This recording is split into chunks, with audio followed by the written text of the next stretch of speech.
Thank you for being a part of our study today. We're in Isaiah chapter 34. Let me just say right up front, it'd be really easy to skip this chapter. This is a hard one. It's difficult, but I believe it's worthwhile to dig to find out what's there. This talks about judgment, and at the end of the day, if we do not submit our lives to God, we are under judgment. And I'd like to make that a nice statement that we didn't have to go through that, but God has a different rule book. And when you see the injustices in the world, God would not be the just judge. Abraham said, shall not the God, the judge of all the earth, do justly? And Abraham was right. The judge of all the earth must do justly. So we're going to hear some things. He says in verse 1, draw near, O nations, and hear. The Lord is enraged, we read in verse 2, and he has doomed the nations for slaughter. Now, I'm going to talk to Rudy earlier about that. I read John Oswald, and John Oswald says this is the language of what takes place in the temple. That the temple, the word doomed in the Revised Standard Version, which I'm reading, is really the picture of sacrificing an animal for the altar. And he says, basically, this is Oswald's opinion, and I share this with Rudy. I'm going to give you a chance to respond. Oswald believes that we either accept the sacrifice that God gave us, Jesus on the cross, or we become the sacrifice. We're saying, God, I'll take the punishment rather than accept it, what you have done freely for us in grace through Jesus. You have an idea on that, Rudy? Well, I mean, that ultimately is how we are ascribed righteousness, that we believe God. And really at the very center of what he's asking us to believe is that Jesus died for our sins. Right. But we wouldn't really understand that without having the sacrificial system placed within God's people, so that we would understand what sacrifice was. And even further back, God told Noah that it was okay to eat animals. Evidently before that they were vegetarians, but he told Noah, don't eat the blood because there's life in the blood. Right. And so God's the one that used blood as the marker. That's why when Jesus dies on the cross, the blood and the water came out from the spear, is to show that all the blood was gone, so that there'd be no mistake that he had died. Right. So that's actually the sacrifice that we remember, but it's built upon all this information prior to that.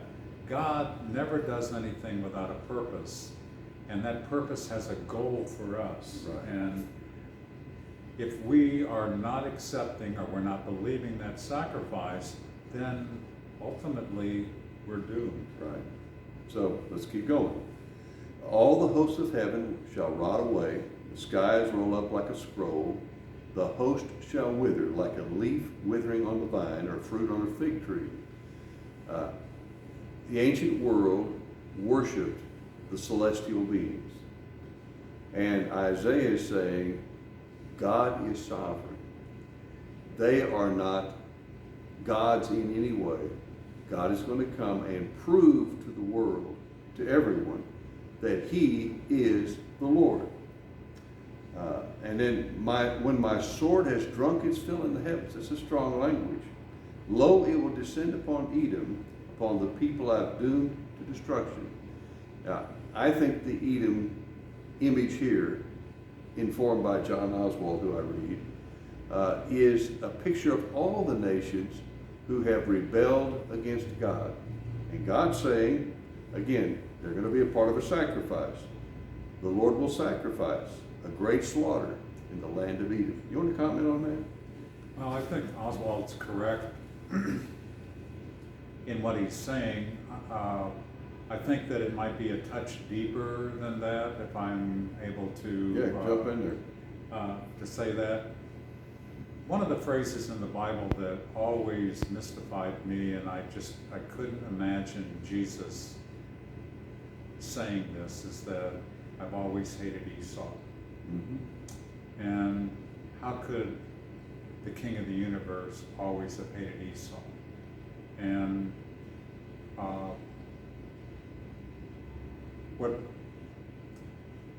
it's hard to explain, but the spirit that was behind Esau is the upside down kingdom. And Edom is being talked about in this passage because that's where Esau moved. And Edom was a kingdom that the greatest warlord became king. Esau was the king there for a certain amount of time, but the spirit that was behind him, it wasn't Esau, but the spirit that was behind him is the one that will be in the fire, that will be destroyed forever. But this was an image of which the people 2,700 years ago understood that Esau stood against Jacob and God stood for Jacob. And without Jesus' genealogy coming through Jacob, we would not really understand that Jesus was the one that all the elect ones were pointing to. Right. So I think I'm right here. We don't want to find a particular race of people Exactly. and label them as Esau or Edom. It is a spirit. Yes. It is a spirit that inherently opposes God. And so you can look at tyrants that have walked on this earth who created tremendous havoc. And you can say that's the spirit of Edom or Esau. But not all the people within his country were evil. Correct, absolutely.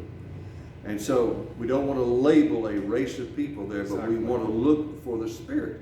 And we need to look in our own hearts for that spirit. Do I have that kind of spirit that opposes what God's doing on the earth? If so, I'm in trouble. And he goes through some things. Wow, it's a tough passage.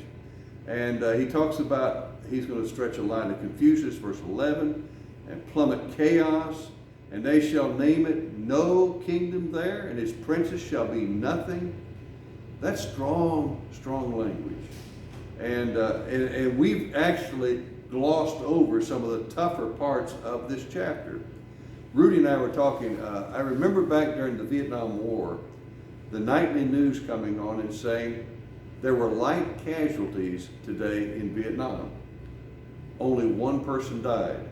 And then I read an editorial about that not long after that, which said, for the one man who died, it was a disaster. So we read some things and it looks, oh, how horrible, and it is horrible. And we think, how could that ever happen on the earth? Well, if you were in Israel today and you happened to be someone who got hit by one of the missiles that are being fired, it happened to you that day. If I'm driving home from here on I-70 and I crash into somebody and that's it, it happened to me. And the bottom line is, for all of us, as we read some of these pieces of judgment, we want to be in the shelter of the Almighty's hand. We want to receive what Jesus has done for us and trust Him.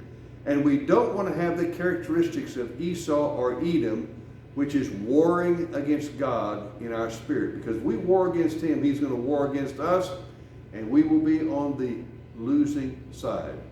Last thought, Rudy. Well, verse 14 of 34 says this: seek and read from the book of the Lord, not one of these shall be missing. Yeah. None shall be withheld without her mate. For the mouth of the Lord is commanded, and His Spirit has gathered them. Yeah.